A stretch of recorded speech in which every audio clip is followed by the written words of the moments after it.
नमस्कार दोस्तों, और आज बात करेंगे टाटा ट्रक्स के बारे में।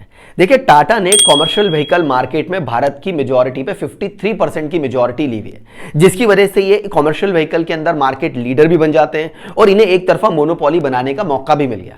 इसी के साथ टाटा कंपनी दुनिया की दूसरी सबसे बड़े ट्रक मैन्युफैक्चरिंग कंपनी बन चुकी है। लेकिन यहां सबसे इंपॉर्टेंट सवाल यही आया कि टाटा कंपनी ने किस तरह से कॉमर्शियल व्हीकल मार्केट के अंदर एक तरफा मोनोपोली बना ली और 53% की मेजॉरिटी ले ली।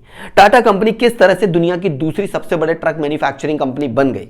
तो इन सवालों के जवाब में दो बड़े रीजन हो सकते हैं, लेकिन सबसे पहले समझते हैं कि टाटा कंपनी ने किस तरह से कॉमर्शियल व्हीकल मार्केट के अंदर एंट्री मारी। तो देखिए, इसकी शुरुआत हुई 1945 में, जहां टाटा कंपनी पहले ट्रेन के इंजन बना रही थी, लेकिन 1945 के बाद वर्ल्ड वॉर 2 की वजह से ट्रेन के इंजन बनाने का काम इन्होंने बंद कर दिया।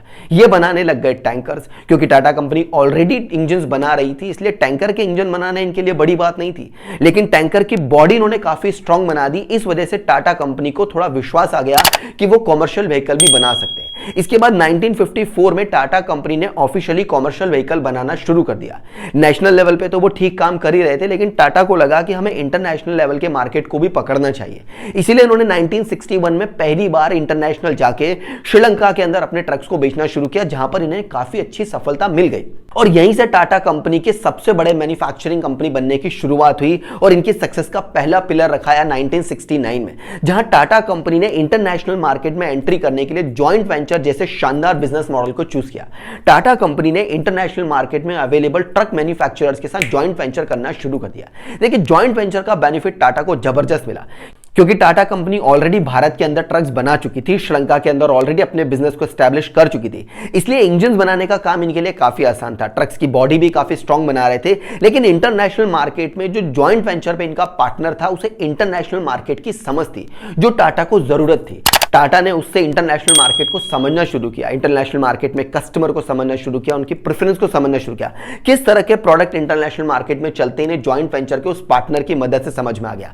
मार्केटिंग समझ में आ गई, एडवर्टीजमेंट समझ में आ गया और धीरे धीरे टाटा कंपनी ने इंटरनेशनल मार्केट के अंदर अपने ट्रक्स को बढ़िया लेवल पे बना के बेचना शुरू कर दिया। लेकिन यहां टाटा कंपनी ने एक स्मार्ट गेम प्ले किया।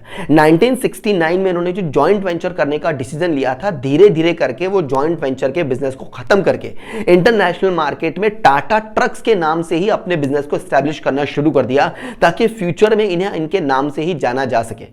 और इस तरह से टाटा कंपनी की सक्सेस का पहला पिलर एस्टैब्लिश हुआ जॉइंट वेंचर की हेल्प से। टाटा कंपनी का दूसरा सक्सेस का पिलर बना इनका 407 नाम का एक ट्रक। देखिए, इस तरह के ट्रक्स आपने इंडिया के हाईवे पे बहुत देखे होंगे। अमूमन ये माना जाता है कि इस तरह के ट्रक्स देखने के बाद ही हमें टाटा कंपनी समझ में आती है, क्योंकि Tata company obviously commercial vehicle में 53% की मेजॉरिटी रखती है, इसलिए ज्यादातर ट्रक हमें टाटा के ही देखने को मिलते हैं। लेकिन टाटा का ये 407 नाम का प्रोडक्ट काफी जबरदस्त हिट हुआ, लगभग 15 कंट्री के अंदर चल रहा है और टाटा के कॉमर्शियल व्हीकल के 53% के मार्केट शेयर पे 75% का कंट्रीब्यूशन अकेले इस ट्रक से आता है। और इस तरह से टाटा ने दुनिया की दूसरी सबसे बड़ी ट्रक मैन्युफैक्चरिंग कंपनी का टाइटल हासिल कर लिया। लेकिन अब एज एन ऑडियंस आप मुझे बताइए कि क्या टाटा कंपनी ट्रक मैन्युफैक्चरिंग के मामले में दुनिया की सबसे बड़ी, सबसे पहली नंबर 1 कंपनी बन सकती है? कमेंट करके मुझे अपनी राय जरूर बताइएगा।